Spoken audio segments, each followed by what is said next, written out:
The Hotel Alila Diwa in South Goa was the perfect spot for us to complete our visit to India.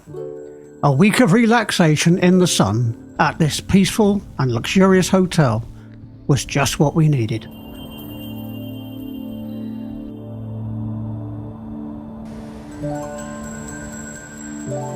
This hotel is a popular venue for weddings, and we sampled the flavour of a traditional ceremony during our stay.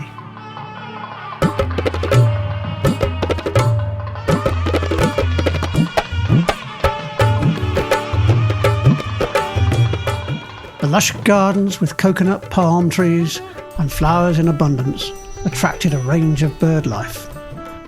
In the old tree adjacent to the Vivo restaurant, we spotted a rufous tree-pea, and in the canopy, an Asian coal. Lit up in the evening, the old tree provided a splendid backdrop for an evening meal. Red-whiskered baubles flitted between the palm trees in the open courtyard and near the pool.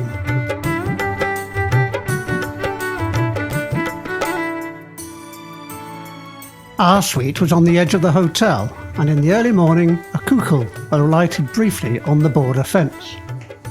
The infinity pool was an ideal spot to relax and enjoy the bird life in the surrounding countryside.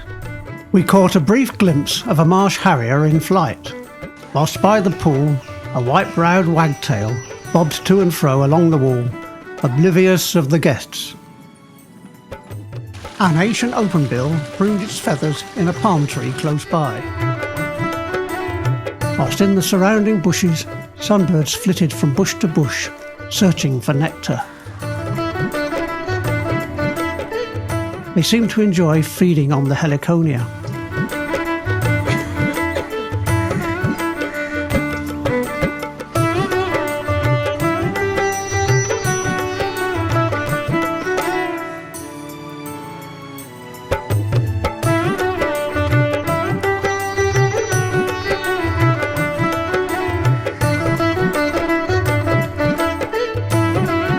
The paths between the apartment blocks were laid out with water features bordered with well-stocked gardens, a perfect setting for a pond heron. We also spotted a heron at the rear of the hotel on the wide expanse of the neatly manicured lawns. We undertook a nature walk from the hotel, taking in the local villages on our way to and from the beach. At the start of our walk, we got a close-up view of a heron in a tree near the exit. And at the hotel exit was a herb garden, from which we had a splendid view of a Brahmini kite perched in a tree.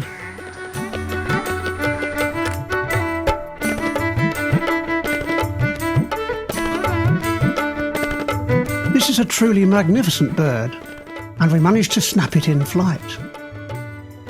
In the gardens of houses bordering the hotel, we saw babblers seemingly oblivious to the cow being led by a villager along the lane.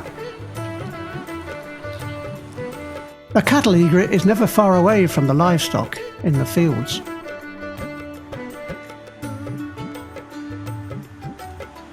We moved into open countryside and spotted kingfishers in the trees.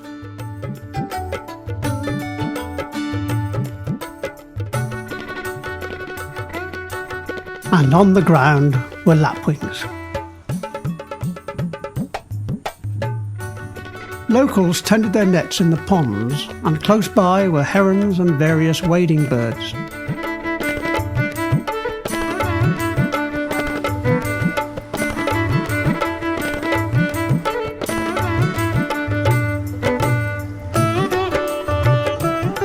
In the adjoining fields were a number of small birds perched on stalks of grass or on tree branches as if on sentry duty. Telegraph wires along the roadside seemed to be an ideal place to perch.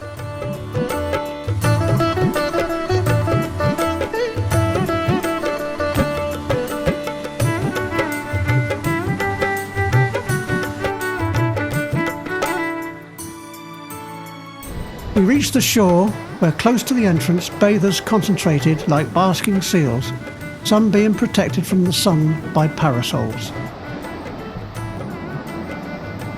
The common greenshank seemed happily undisturbed as it scouted along the water edge. The beach was sparsely populated, save for an odd fishing boat. Our return walk gave us the chance to observe pied bush chats, both male and female, who conveniently stayed perched for long enough for us to take some photographs.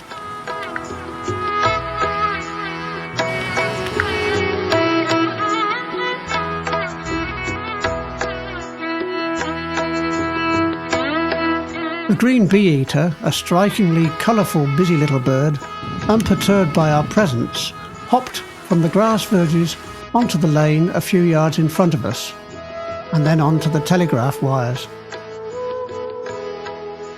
In the distance we spotted a black drongo, distinguished by its forked tail and black sheen.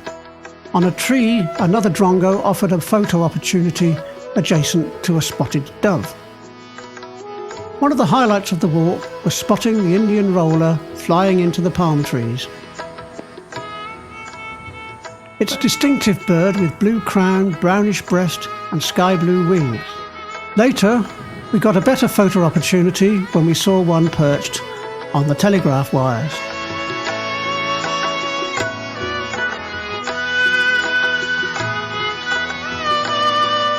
The mix of open fields bordering woodland is an ideal habitat for raptors. We spotted two raptors, a marsh harrier in search of prey and a hovering black-winged kite, a fitting end to an afternoon's nature walk.